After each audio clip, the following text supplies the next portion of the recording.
मैं अपने लोकप्रिय भाइयों से कहना चाहूंगा कि मैं आपकी बात नहीं, अरे मैं तो सबकी बात करता हूँ। जाते न पूछो साधु के, अरे पूछ लीजिए ज्ञान। जाते न पूछो साधु के, पूछ लीजिए ज्ञान। मोल करो तलवार की, परी रहंदो म्यान, परी रहंदो म्यान।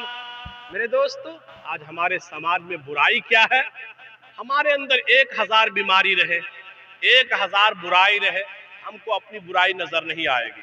और सामने वाले के अंदर एक बुराई नजर आ जाए तो फौरन उसका प्रचार घर के अंदर, दरवाजे के अंदर, चाय दुकान के अंदर, बाजार के अंदर, मार्केट के अंदर है या नहीं है?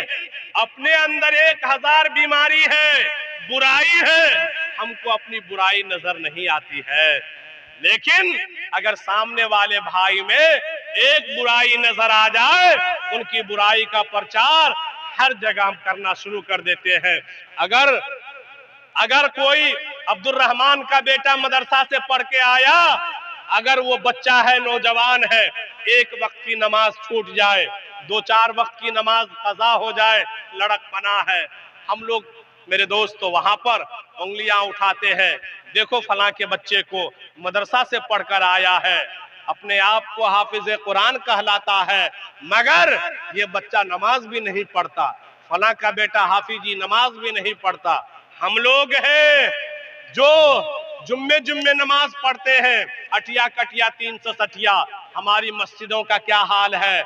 हमारी मस्जिदों के अंदर फजर में आजान हुई या नहीं, जोहर में आजान हुई या नहीं, असर में आजान हुई या नहीं, मगरिब में आजान हुई या नहीं, इशा में आजान हुई या नहीं, फजर में आजान हुई, कोई मतलब नहीं। लेकिन हम मुसलमान हैं, सीना तान के कहेंगे हम तो अपने आप को मुसलमान हैं। ऐ मेरे दोस्तों, जैसे एक हाफिज साहब के लिए जानबूझकर एक वक्त की नमाज छोड़ना गुनाह अजीम है, वैसे हम तमाम के तमाम लोगों के लिए एक वक्त की नमाज को छोड़ना गुनाह अजीम है।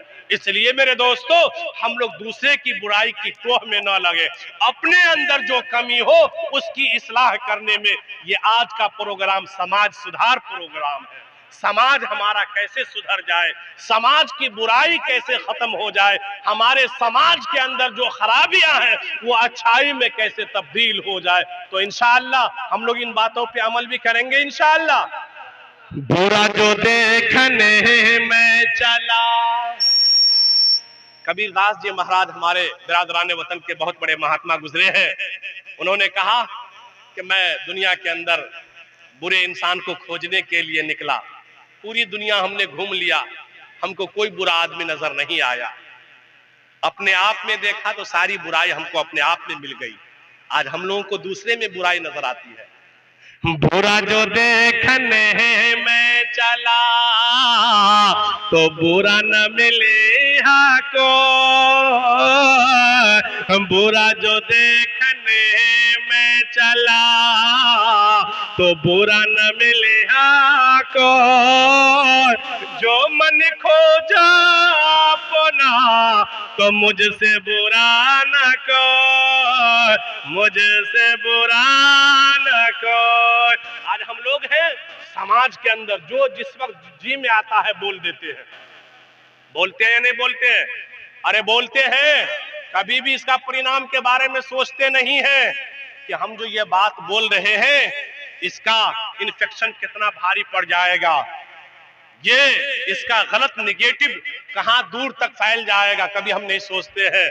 मेरे दोस्तों बुजुर्गों, इल्म चंदा के पेशतर खानी, चू अमल दर तो नेस्त नादानी, ना मुहक्किक बवद न दानिशमंद, चौपाए बरुए किताबे चंद। आप पढ़ लीजिए, आप अल्लामा हो जाइए, मौलाना हो जाइए, लेकिन आपसे अगर समाज में बिगाड़ पैदा होती है, आपसे समाज का भला नहीं होता है, तो समझ लीजिए आपसे बेहतर तो एक जाहिल आदमी है।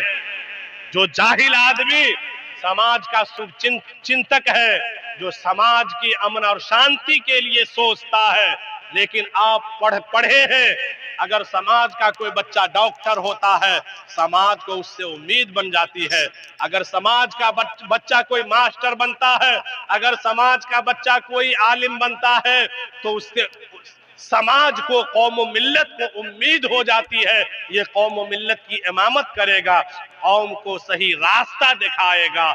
और वही आलिम साहब, वही मौलाना साहब अगर गांव के अंदर मुनाफरत वाली बातें करना शुरू कर दे, नफरत को आम करने लगे, बगावत छेड़ दे, कभी कौम मिल्लत के नाम पर, कभी जात और धर्म के नाम पर, कभी बिरादरी के नाम पर, कभी दियादबाद के नाम पर, मेरे दोस्तों उस आलिम से बेहतर तो जाहिल आदमी है, जो हमेशा हमेशा हिंदू मुस्लिम की मोहब्बत की बात करता है, हमेशा एक खानदान दूसरे खानदान को मिलाने की बात करता है, कौम और समाज को लेकर चलने की बात करता है, लेकिन वो जाहिल है। इसी तरह मेरे दोस्तों बुजुर्गों,